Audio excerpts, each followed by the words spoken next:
दोस्तों नमस्कार, आप देख रहे हैं हेलो न्यूज़ वर्ल्ड सोच बेहतर कल की। अब खबर हरियाणा रेवाड़ी से। रेवाड़ी जिले के गांव कोहाड़ में पूर्व सैनिकों की रविवार को एक अहम बैठक हुई। इस जागरूकता बैठक में आगामी रणनीति बनाई गई। 16 बिंदुओं पर वेतन विसंगतियों संबंधित चर्चा हुई। इन बिंदुओं पर मुख्य वक्ता वरिष्ठ अधिवक्ता अशोक यादव ने अपनी बात रखी।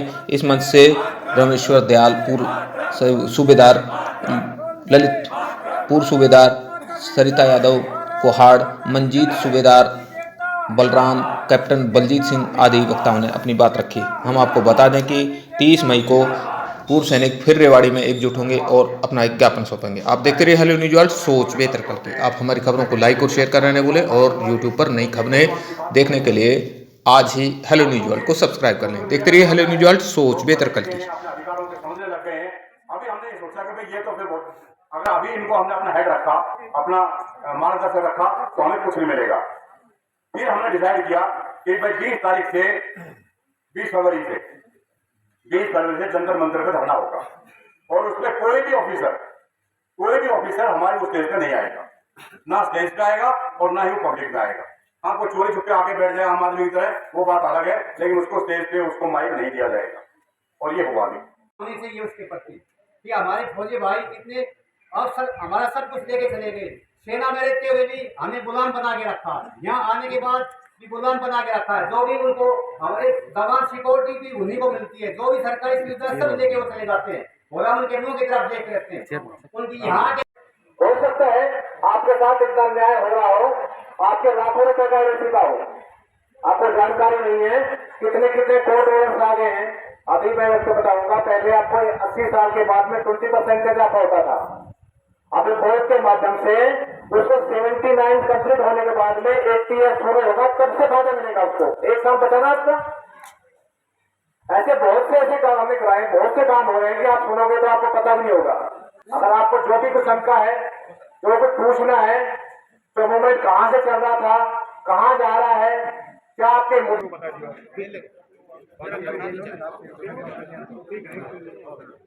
वाली बात है, कम से कम पहचानो आपके साथ कितना अन्याय हो रहा है, कितना भेदभाव हो रहा है। आपने सोचा भी नहीं होगा आपके सेवा काल में और आपके रिटायरमेंट के बाद में पहली बार ऐसी मुहिम चली है। आपको मंच और माइक मिल गया है, आप सामने बैठे हो, हम भी आपके भाई हैं, हम बोल रहे हैं, आप सुन रहे हो, आप भी बोल सकते हो। एक तो सम्मान की बात है, इसको आप पैसे से उससे कंपेयर मत कीजिए।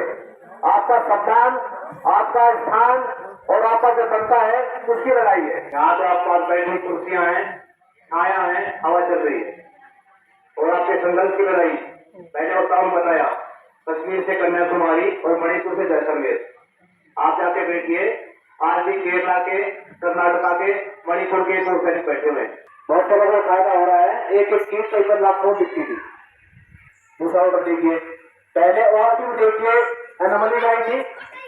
सरकार ने एक कमीशन बैठाया था, आपको पता हो तो किसी सबको पता होगा, जस्टिस रेड्डी कमीशन बैठाया था ना, 6 महीने का समय दिया था कि आपके एनोमली भी लेगा, क्या क्या कमियां हैं वो सुनेगा और बताएगा।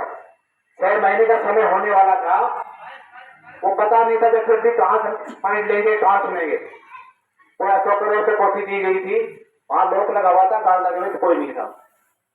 हमने पता लगा कि अपना नौकरी को दी नहीं गई है, सरकार क्या सुनेगी। माननीय हाईकोर्ट गए, कोर्ट को बताया गया कि अब तक कोई एनोमली नहीं सुनी गई है, किसको बताएं, कहां बताएं। आपकी जानकारी के लिए कोर्ट से आदेश जारी कराया कि आप देश के हर एक स्टेट में जाओगे और वहां के आप सूचना दोगे और वहां जा जाकर आप उनके एनोमली नोट करोगे। तो आपने देखा होगा, चंडीगढ़, दिल्ली, गुवाहाटी, चेन्नई, पूरे देश में वन मैन कमीशन घूमा। उसके बाद दिल्ली राजराई पर में सुनवाई के लिए आए थे, वहां वर्दीधारी लेफ्टिनेंट जनरल वो आसपास राउंडेड थे। दोबारा फिर गए कि समस्या तो हमारे को इनसे है, हम किसको बताएं। फोटोग्राफ पेश किए। हाईकोर्ट ने कहा कि जो सुनवाई होगी इसकी वीडियोग्राफी होगी, ट्रांसपेरेंट तरीके से सुनवाई होगी। भारत माता की जय, भारत माता की जय, वंदे मातरम, वंदे मातरम, वंदे मातरम, सैनिक एकता जिंदाबाद, सैनिक। मैं सूबेदार मंजीत, गांव पूंछी का, जिला रेवाड़ी। आज कोई कार्यक्रम था, क्या कहेंगे? आज का जो हमारा कार्यक्रम था, ये भूतपूर्व सैनिकों का जो विसंगतियां चल रही हैं, जो भेदभाव चल रहा है, उस विषय में प्रोग्राम था। और जो 16 विसंगतियां हैं हमारी, हम उनके विषय में अपने पूर्व सैनिकों को थोड़ा सा जानकारी दिया है और उनको मोटिवेट किया है। जो हमारे साथ भेदभाव हो रहा है, तो आप उस आवाज़ को बुलंद करिए। और जैसे MSP है, डिसेबिलिटी पेंशन है, विडो पेंशन है, तो इनमें बहुत ज़्यादा भेदभाव है। हमारे जवान जैसो ऑनरी कप्तान अलग उसमें रख दिए और जो हमारे अधिकारी हैं उन्होंने इसको अलग अपने उसमें ले तो लिया है। 2 बार ज्ञापन सौंपने के बाद में क्या अभी ये मामला नहीं सुलझा है? अभी हमने 3 अप्रैल को अपने डिस्ट्रिक्ट कलेक्टर को ज्ञापन दिया था और 30 अप्रैल को अपने जो संसद हैं उनको ज्ञापन दिया था पूरे भारतवर्ष में। तो वो बात अभी हमारे जो सरकार है उसके पास पहुंची है।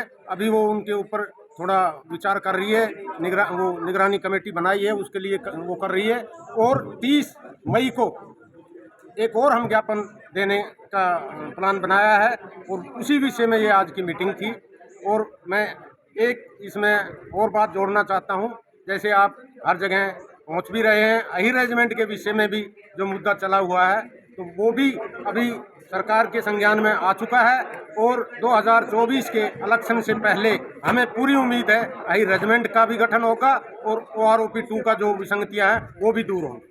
मेरा साहब नाम बलराम है और नेवी से रिटायर हूँ। रेवाड़ी से आया हूँ। तो कुहाड़ गांव में आज भारतीय सारे नौसैनिकों भूतपूर्व सैनिकों की सभी की मीटिंग थी, जिसमें हमारा मेन मुद्दा था जो अधिकारियों ने हमारे जो है अधिकारों को जो छीना है, मतलब जो जिस हिसाब से हमारे को पेमेंट समय मिलना चाहिए, MSP मिलना चाहिए, वो हमारे को नहीं मिला। उसी मतलब जो है एक बहुत ही नुकसान तो सैनिकों को पहुँचाया है। विसंगतियाँ दूर नहीं हुई? हाँ, हमारी विसंगति और बहुत ज़्यादा विसंगति है वेतन पेमेंट के अंदर। अब जैसे हमारे खासकर नायब सूबेदार, जो नायब सूबेदार था उसका पिछले काफ़ी समय से बिल्कुल पेमेंट बढ़ाई नहीं है। उनके उसके बाद जो सूबेदार को उसे नियमित मिला। इन्होंने जो है पहले जो कांग्रेस सेम यही पत्ती बची, जिसने 500 करोड़ जो है मतलब जो है इसलिए OROP के नाम पे बोल दिया, हमने OROP किया 500 करोड़ जो एक जो है नीचे के कुछ सैनिकों को दिया और ऊपर के जो XCO जो बोलते हैं होली उसको पेमेंट दिया। सेम वही पत्ती इन्होंने फॉलो करते करते नायब सूबेदार को बिल्कुल ही नहीं दिया कुछ भी। अभी भी थोड़ा सा पैसा दिया है सिर्फ जो नीचे के रैंक पे, जो कि अधिकारियों को इतना ज़्यादा वेतन वृद्धि किया है जिसका पूछो मत। पहले जो है DA संगति जो मिलता था, अधिकारियों को परसेंटेज कम होता था, जवानों को ज़्यादा होता था। उसको जो है बहुत पहले ही इन्होंने 4th पे कमीशन में ख़त्म कर दिया।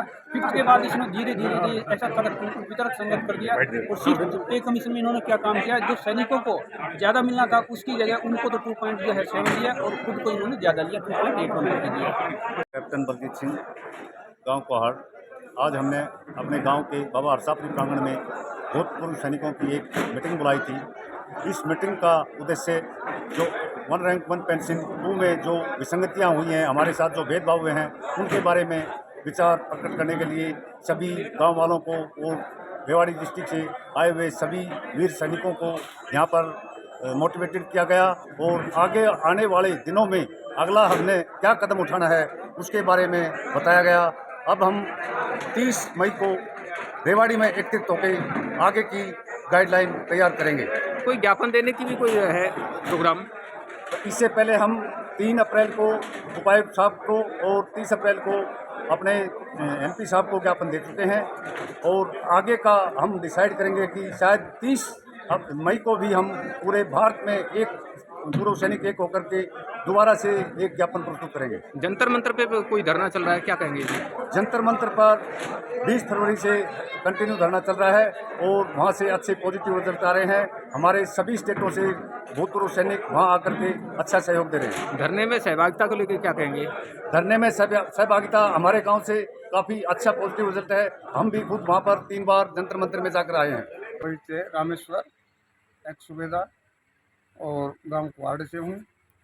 आज कोई मीटिंग थी सर, क्या कहेंगे? हाँ, मीटिंग थी और हमारी मीटिंग आगे भी जारी रहेगी। हर गांव में एक मीटिंग रखेंगे हम और आगे का हमारा प्लानिंग ये है कि हर गांव में हम एक समिति बनाए 11 21 21 आदमी की, जिस हिसाब से एक्स मैनों की स्ट्रेंथ है, और उस हिसाब से फिर हम समिति बना के उस समिति को संगठित करके और प्रभारी बनाएंगे, गांव का प्रभारी बनाएंगे, फिर ब्लॉक का बनाएंगे, उसके बाद तहसील का बनाएंगे, और उसके बाद ये पूरा चैनल उसी हिसाब से चलेगा। आपका परिचय सर। साहब मैं सुल्तान नगर रेवाड़ी का जिलाध्यक्ष हूँ पूर्व सैनिकों का, और हम पूर्व सैनिक अपनी मांगों को लेकर 20 तारीख से धरने पर बैठे हुए हैं जंतर मंदिर के ऊपर। और हम चाहते हैं कि हमारी जो ये और दो केंद्र विसंगतियाँ आई है उनको दूर किया जा सके। मेरे पूर्व सभी वक्ताओं ने बताया कि विसंगतियाँ क्या क्या हैं, MSP है, डिसेबिलिटी है, वीर नारी है, विधवा नारी है और BPMR है। इतनी मतलब विसंगतियाँ हैं जो कि सरकार के द्वारा नहीं दूर की गई। हम इस बात के ऊपर कभी भी सरकार को दोष नहीं दे रहे हैं, क्योंकि सरकार ने फंड अलाट किया, फंड अलाट करके उसने MOD को दिया कि ये 28,000 करोड़ रुपए हैं, आप इनका डिस्ट्रीब्यूशन पेंशन के लिए करें। वहाँ जो कमेटी थी उस कमेटी ने ही हमारा मतलब डिस्ट्रीब्यूशन था ये खराब किया। 97% ऑफिसर को गया, 3% वार को मिला। सरकार से आप क्या चाहते हैं? सरकार से हम ये चाहते हैं कि जो ये विसंगतियाँ हैं इनको दूर किया जा सके, जिससे हर पूर्व सैनिक या जो सैनिक है उनकी ये अंग्रेजों के ज़माने के जो कानून है इनके अंदर भी बदलाव किया जा सके, कि जिससे मतलब आगे जवान आगे बढ़े। फौज के अंदर जो अफसर है बहुत अत्याचार है। एक छोटी बात और कहूँगा मैं आपको कि हमारा JCO जवान का, यदि JCO या जवान का कोई भी बच्चा फौज में जाता है ऑफिसर बन करके, उसको बहुत ही तुच्छ नज़र से देखा जाता है। और जो एक जाता है SDO का लड़का, लाइनमैन का लड़का, CAE का लड़का, सिविलियन है मतलब, उसको बहुत अच्छी नज़र से देखा जाता है। और हमारा जो है, क्योंकि हम सोचते हैं कि हमारे ऑफिसर की ये तो मतलब हमारे ही मतलब वो है, तो इसलिए मैं चाहता हूँ गवर्नमेंट से इन बातों पर विचार किया जाए और जिससे हमारा काम। मैं सरिता यादव, वाइफ ऑफ सुबेदार लाल सिंह, गाँव कोहरड़। तो आज कोई यहाँ मीटिंग बुलाई गई थी, क्या कहेंगे पूर्व सैनिकों की? आज गांव कोहरड़ में एक मीटिंग रखी गई थी, पूर्व सैनिकों ने अपनी बात रखी है। मैंने मतलब विधवा औरतों के बारे में बात रखी है कि जब एक विधवा औरत होती है, उसका आदमी शहीद हो जाता है तो उसको पेंशन 60% दी जाती है। उसके बच्चे भी छोटे होते हैं, खर्चे पूरे होते हैं, तो खर्चा पूरा नहीं हो पाता है। तो मेरी सरकार से अपील रहेगी कि विधवाओं की तरफ ध्यान दिया जाए, उनको पूरी पेंशन दी जाए। जो फैसिलिटी एक ऑफिसर रैंक को दी जाती है, तो मेरा मानना है कि जब उनका आदमी शहीद होगा, बच्चों का बाप शहीद हो गया, तो उनको भी ये सुविधा दी जाए।